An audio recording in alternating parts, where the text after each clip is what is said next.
आज हम बात करेंगे उस वीर योद्धा की जिसने मुगल सल्तनत की जड़ें हिला दीं। गुरु गोबिंद सिंह जी की आज्ञा से जिसने खालसा का झंडा बुलंद किया, वो महान सेनानी सरदार बंदा सिंह बहादुर। सरदार बंदा सिंह बहादुर ने सिख इतिहास का गहन अध्ययन किया और गुरु अर्जुन देव जी तथा गुरु तेग बहादुर जी की शहादत को आत्मसात किया। जब उन्होंने छोटे साहिबजादों की बलिदानी गाथा सुनी, तो उनके हृदय में प्रतिशोध की प्रचंड ज्वाला भड़क उठी। मुगल सूबेदार वजीर खान ने गुरु गोबिंद सिंह जी की हत्या की कुटिल साजिश रची। दो पठान छुपकर शिविर में घुसे, परंतु गुरुजी ने तुरंत प्रत्युत्तर दिया। एक वहीं ढेर हो गया और दूसरा भी सिख वीरों के हाथों मार गिराया गया।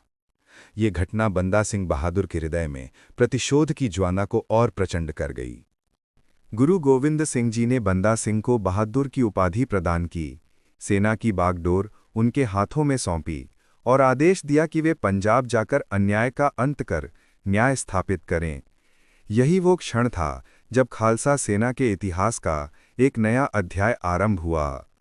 इसके बाद बंदा सिंह बहादुर ने पंजाब की ओर कूच किया और दिल्ली की सीमा से लगे बाघर क्षेत्र में डकैतों का आतंक फैला हुआ था। बंदा सिंह बहादुर ने गांव वालों को हिम्मत दी, डकैतों पर साहसिक हमला किया और उनके सरगना को पकड़ लिया। इसके बाद वे प्रतिशोध के लिए समाना की ओर बढ़े। 26 नवंबर 1709 को सिखों ने समाना पर तेज हमला किया। मुगल फौजदार तैयार नहीं था और शहर में भयंकर युद्ध छिड़ गया। सिखों ने अत्याचारियों के घर व शस्त्रागार पर कब्जा कर लिया। दिन ढलते ढलते समाना राख में बदल गया। इस विजय के बाद भाई फतेह सिंह को समाना का फौजदार नियुक्त किया गया। अब बंदा सिंह बहादुर ने सरहिंद पर सीधा हमला न करके कीर्तपुर की ओर बढ़ने का निश्चय किया। उनका लक्ष्य था मांझा और दुआबा के सिखों को अपने साथ जोड़ना। मुस्तफाबाद का फौजदार 2000 सैनिकों और तोपों के साथ तैनात था, परंतु सिखों का अचानक हुआ हमला इतना तेज था कि वो तोपें छोड़कर भाग निकला। कपूरी का हाकिम कदमुद्दीन जनता पर वर्षों से अत्याचार कर रहा था।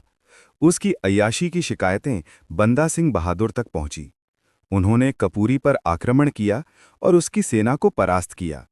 अय्याशी के अड्डे जला दिए गए और संपत्ति गरीबों में बांट दी गई। सधुरा के शासक उस्मान खान ने सूफी संत बुद्धू शाह की हत्या करवाई थी, जिन्होंने गुरु गोबिंद सिंह जी की सहायता की थी। बंदा सिंह बहादुर ने सधुरा के अत्याचारी शासक उस्मान खान को परास्त कर उसकी नगरी को मुक्त कराया। वे तेजी से उत्तर पश्चिम की ओर बढ़े ताकि कीर्तापुर के पास एकत्र सिखों को समर्थन मिल सके। सरहिंद के फौजदार वजीर खान को डर था कि अगर सिख सेनाएं एक हो गईं तो उन्हें रोकना असंभव होगा।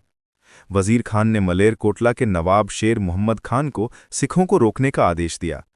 जब मांझा क्षेत्र के सिख रूपनगर पहुंचे, तभी शेर मोहम्मद खान ने उन पर अफगान रंगड़ों और मुगल टुकड़ियों के साथ आक्रमण कर दिया। सिख योद्धाओं के पास सीमित हथियार थे, लेकिन अटूट धर्मजोश था।